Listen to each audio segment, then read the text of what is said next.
नमस्कार, मेरा नाम राहुल कुमार है और आप देख रहे हैं सीबीसी भोजपुरिया यूट्यूब चैनल। अभी हम वर्तमान समय में सारण प्रमंडल के जो मसरख ब्लॉक हुआ और उसी ब्लॉक में एक पंचायत आता है जिसका नाम दुर्गौली पंचायत, और उसी दुर्गौली पंचायत में हम एक कोचिंग इंस्टीट्यूट में हैं।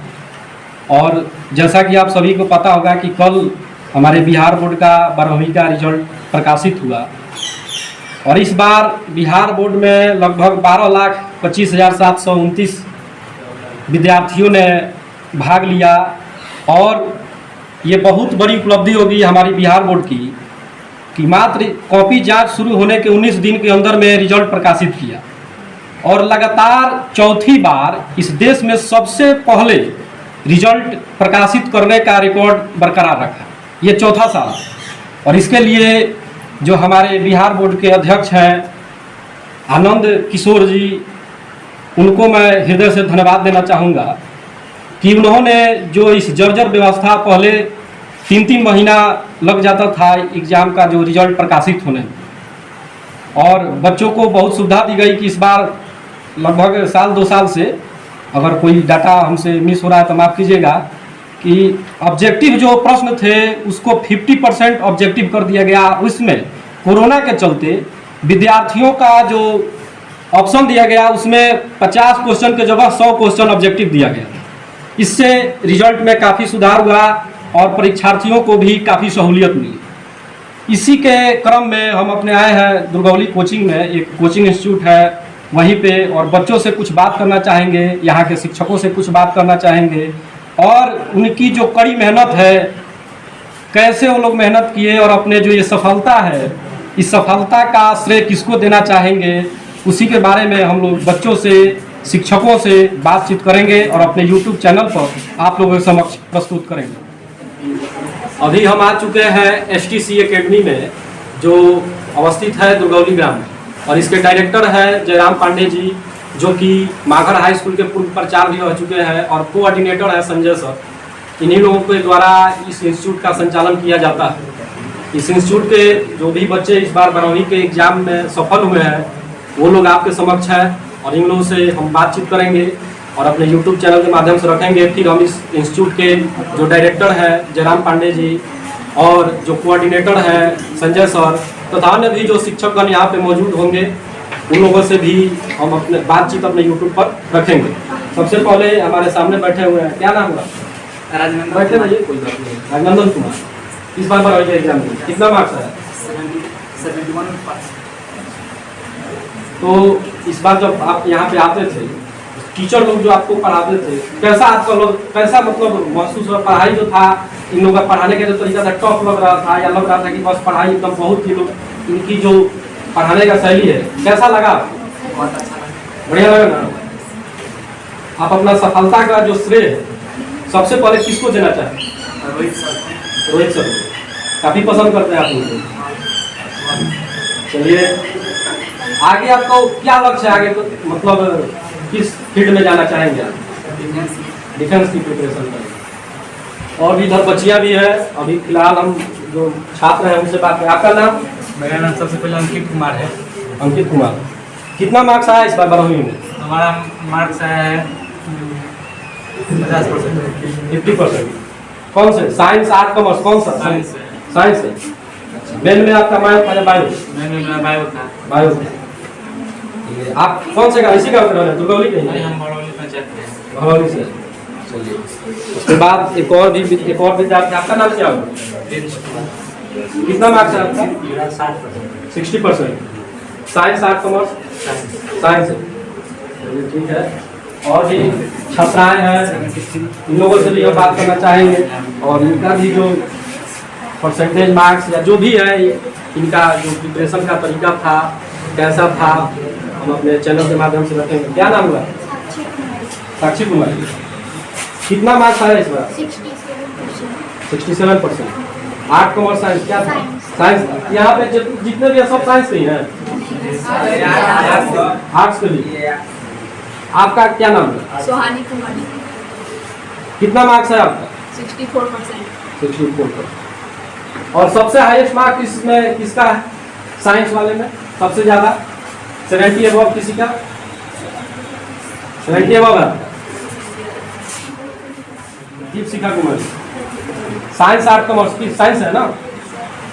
अच्छा ये बताइए इस इंस्टीट्यूट में जितने भी फैकल्टी हैं टीचर लोग पढ़ाते हैं कितना इनका योगदान आपको लग रहा है कि मतलब अगर आप इस इंस्टीट्यूट में नहीं आते तो आपको लगता है कि 70 अबव आपका मार्क्स ला सकता है? हम लोग यहाँ पे 9th से पढ़ते हैं और यहाँ पे बहुत अच्छी पढ़ाई होता है, इसी के कारण हम लोग यहाँ पे पढ़ते हैं। और यहाँ पे कोई फोर्स टाइप का पढ़ाई नहीं होगा। यहाँ की जो टीचर हैं वो भाई बहन की तरह रिश्ता रखते हैं और मुझे लगता है कि यहाँ आने पर ही मैंने बहुत कुछ सीखा है।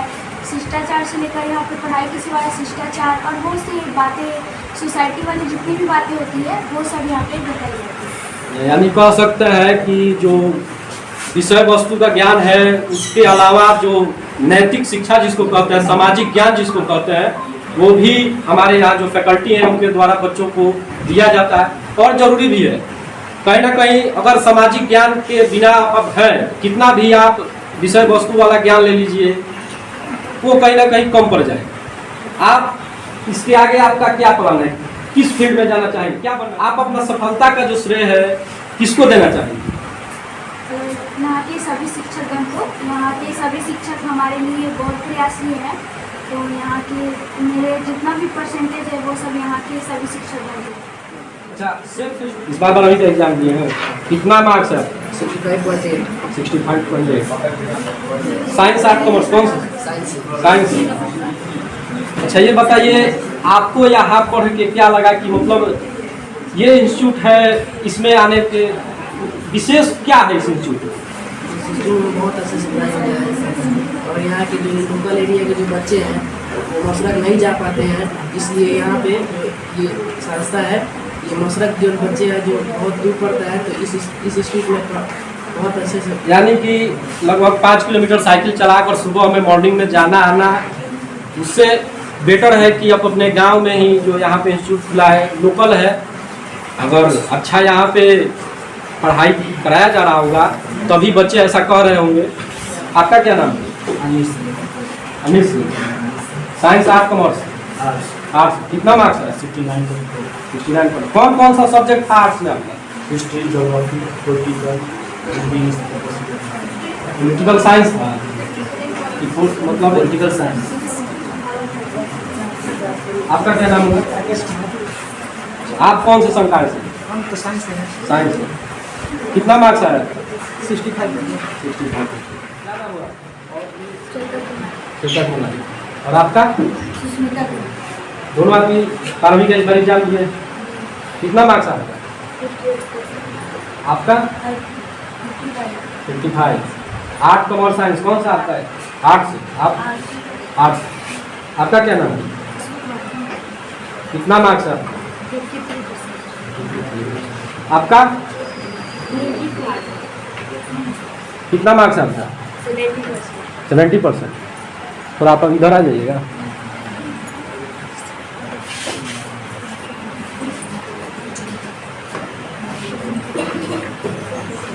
आपका साइंस ही था। ये बताइए कि यहाँ पे आप जब पढ़ती थी साइंस सब्जेक्ट था, कौन मतलब साइंस में आपका कौन कौन सा सब्जेक्ट था? मेन में आपका बायो है ना।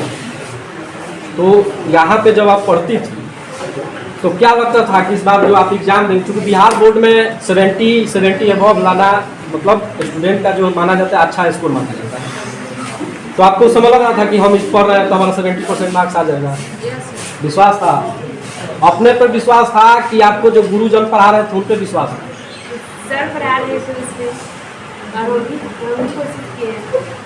चलिए बहुत अच्छा आप जवाब दें, दोनों पे विश्वास है, क्योंकि सर कितना भी अच्छा पढ़ा देते अगर स्टूडेंट मेहनत नहीं करता तो इस इंस्टीट्यूट के जो डायरेक्टर है हमारे जो STC एकेडमी है श्री जयराम पांडे जी, आप लोग बहुत से जो हमारे दर्शक हैं इनको पहचानते होंगे, ये किसी पहचान के मोहताज नहीं है और चूँकि हमसे उम्र में भी हमारे पिताजी की उम्र के बराबर है तो इनसे प्रश्न पूछना हमारे अधिकार का तो नहीं है, फिर भी एक इंस्टीट्यूट चलाते हैं, इसका संचालन करते हैं तो काफ़ी लोग देखते होंगे जो अपने बच्चे जो इस पंचायत के हैं, चाहे अन्य भी अगल बगल के गांव के, वो लोग इनका जो वक्तव्य है सुनेंगे और जानेंगे कि इनका जो इंस्टीट्यूट है इसमें क्या क्या फैसिलिटीज़ हैं, कैसे बच्चों को किस प्रकार से पढ़ाते हैं। काफ़ी इनका जो अनुभव है इस इंस्टीट्यूट को चलाने में, हमको लगता है कि इनका अनुभव सर्वोपरि होगा। सबसे पहले आपका बहुत बहुत स्वागत है हमारे YouTube चैनल CBC भोजपुरिया पे। तो आपका जो कहना है उसके संदर्भ में मुझे यही कहना है कि इस संस्था में पढ़ाई तो किताब के अनुसार ही की जाती है, सिलेबस के अनुसार ही की जाती है।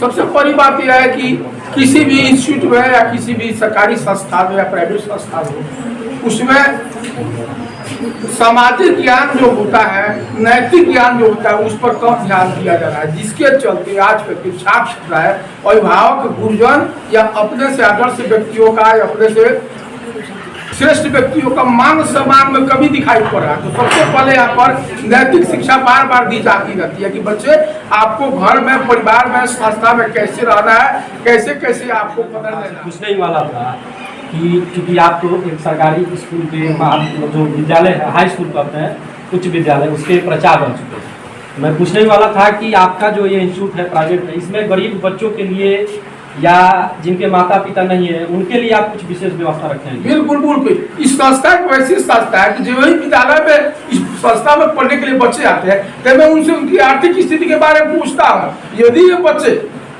यदि अपने आर्थिक दृष्टि से कमजोर बताते हैं या उनके माता नहीं है, उनके पिता नहीं है या कोई में दोनों में से कोई नहीं है, वैसे बच्चों को बिल्कुल फ्री, मैंने कह दिया इन लोगों से, यही लोग वसूली का काम करते हैं, फीस यही लोग लेते हैं, लेकिन वैसे बच्चों से कोई फीस नहीं ली जाती है। साथ ही साथ किताब भी उन लोगों को समय पर जो पुरानी किताब हमारे पास रहती है हम उसको मुहैया कराते रहते हैं। संस्था में उनको पढ़ने के लिए यहाँ तक काफियत तक की व्यवस्था कर देते हैं ताकि बच्चे इस क्षेत्र के निकले, चाहे गरीब बच्चे का हो, परिवार से हो, चाहे धनी परिवार से। यहाँ पर कोई विषमता नहीं रहती है, सभी बच्चे मेरे लिए समान है और सभी के शिक्षा की उचित व्यवस्था की जाती है।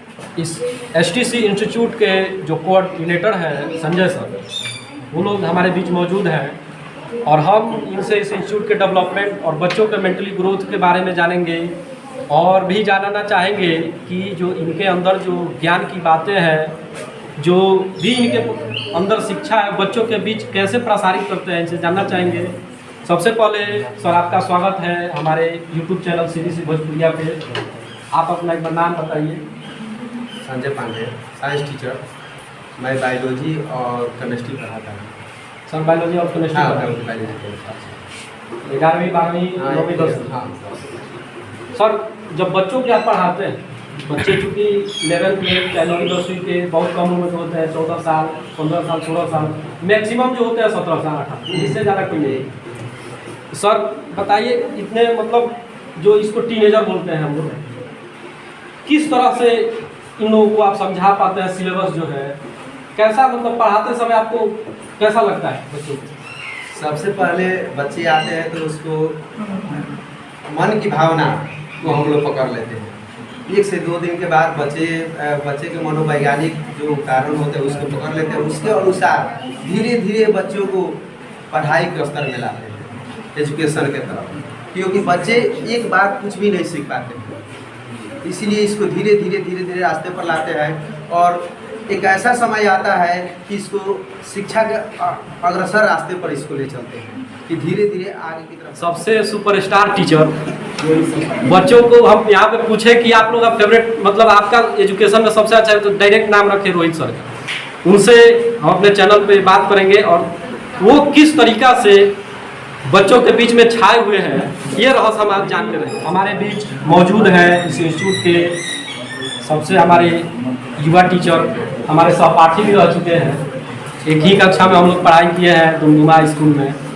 तो सर का सबसे पहले हम स्वागत करना चाहेंगे और एक बार अपना इंट्रोडक्शन हमारे चैनल के माध्यम से। तो सबसे पहले आपके चैनल को और सबसे पहले जो 12वीं का रिजल्ट है और इस पर आपको फोकस करने के लिए और संस्था में आने के लिए सबसे पहले मैं आपके चैनल को धन्यवाद देता हूँ। और मेरा नाम हुआ रोहित कुमार और मैं एक छात्र अध्यापक हूँ, छात्र का भी काम करता हूँ, अध्यापक काम करता हूँ। और मेरा पढ़ाने का उद्देश्य है कि मैं बच्चों को स्टूडेंट समझ के ना पढ़ाता हूँ, मैं भाई बहन के नाता से पढ़ाता हूँ। ये सबसे पहले मेरी यही प्राथमिकता होती है। आखिर सर आपकी पढ़ाई में कौन ऐसा जादू है कि बच्चे एकदम अभी अब नाम ले रहे हैं रोहित सर, क्या प्रभाव छोड़ते हैं उन लोगों के बीच में? सबसे पहले जरूरी होता है ना, कोई भी सिलेबस पढ़ाने से पहले बच्चा को वातावरण से जोड़कर पढ़ाना चाहिए। उसके दैनिक जीवन में अगर जोड़कर हम किसी भी विषय को पढ़ाते हैं ना, तो बच्चे बड़ी इजीली तरीका से समझ पाते हैं और वह समझने में उन्हें किसी प्रकार की कठिनाई ना होती है। यही सबसे बड़े गुरु का क्या होना चाहिए, वरदान होना चाहिए कि वह बच्चों को दैनिक जीवन से पढ़ाए और उसको इजीली करके पढ़ाए, किसी भी सब्जेक्ट को भाष में करके पढ़ाए। थ्योरेटिकल छोड़े, उसको प्रैक्टिकल विषय वस्तु से जोड़ने का कोशिश करें। सभी टीचर के लिए यही उनके लिए प्रेरणा होती है। चूँकि मैं भी एक जनरल कंपटीशन का छात्र हूँ और खान सर का मैं स्टूडेंट हूँ, वो भी हमेशा कहते हैं कि जो पढ़ाई है उसको पढ़ाई की तरह नहीं, इंटरटेनमेंट की तरह, यानी कि बच्चों को ये महसूस ना हो कि हम पढ़ना है, उसका प्रेशर ना हो, लगे कि हाँ हंसते खेलते कब समय पार कर जाए बच्चों को पता न चले, तभी जाके एजुकेशन उनके माइंड में बढ़िया से सेटअप होता है। सर से हम जानना चाहेंगे कि सर कौन कौन से सब्जेक्ट इस इंस्टीट्यूट में पढ़ाते हैं बच्चों को? मेरा सब्जेक्ट है बेसिकली मैथ है और मैथ के जुड़े हुए फिजिक्स भी है, ठीक है, और इंग्लिश है। ये 3 विषयों को मैं हैंडल करता हूं। बहुत धन्यवाद। लास्ट में सर आप कुछ कहना चाहेंगे बच्चों के लिए जो इस बार अगली बार जो 12वीं का एग्जाम देंगे, 10वीं का एग्जाम देंगे, उनके लिए आपका जो कुछ मैसेज हो आप हमारे चैनल के माध्यम से? सबसे पहले वे सारे बच्चे जो रिजल्ट जिनकी प्रथम श्रेणी नहीं आई है, जो हाईएस्ट में नहीं गए हैं, उनसे मेरा यही रिक्वेस्ट है कि श्रेणी आपको मायने नहीं रखती है। यदि आप में टैलेंट है तो आप टैलेंट को दिखाइए, सबसे आगे। कोचिंग के फैकल्टी, टीचर और बच्चों के सबसे प्रिय टीचर कह सकते हैं रोहित सर, इनसे हमको बातचीत करके काफ़ी अच्छा लगा। इसके बाद अंतिम में हम इस कोचिंग के जो डायरेक्टर हैं जयराम पांडे जी, उनसे अंतिम में कुछ जो बच्चे को ये मैसेज देना चाहिए, जो भी इनके मन में कुछ बातें हैं वो जानना चाहिए। इसके लिए मैं इस चैनल को बहुत बहुत धन्यवाद देता हूँ। भगवान करे भगवान की प्रकृति की कृपा हो कि यह चैनल बहुत आगे विकसित हो और आप लोग का भविष्य इसके साथ साथ विकसित होते रहे। ईश्वर से मेरी यही प्रार्थना है, यही हमारी कामना है। चलिए बहुत बहुत धन्यवाद सर का, और इस इंस्टीट्यूट के सभी फैकल्टी का बहुत बहुत धन्यवाद। खासकर हमारे जो यहाँ के परीक्षार्थी, विद्यार्थी, छात्र छात्राएँ, इनका बहुत बहुत धन्यवाद कि एग्ज़ाम के बाद भी, रिजल्ट आने के बाद भी हमने रोहित सर से बात किया और इनसे कहा कि आप अपने बच्चों को एक बार बुलाइए और ये लोग आए। इसके लिए भी मैं इन लोगों को तहे दिल से बहुत बहुत धन्यवाद देना चाहता हूँ। और कैमरामैन आदित्य कुमार के साथ मैं राहुल कुमार, CBC भोजपुरिया यूट्यूब चैनल। जय हिंद। घायल परिंदा है तू, दिखला दे जिंदा है तू, बाकी है तुझ में हौसला।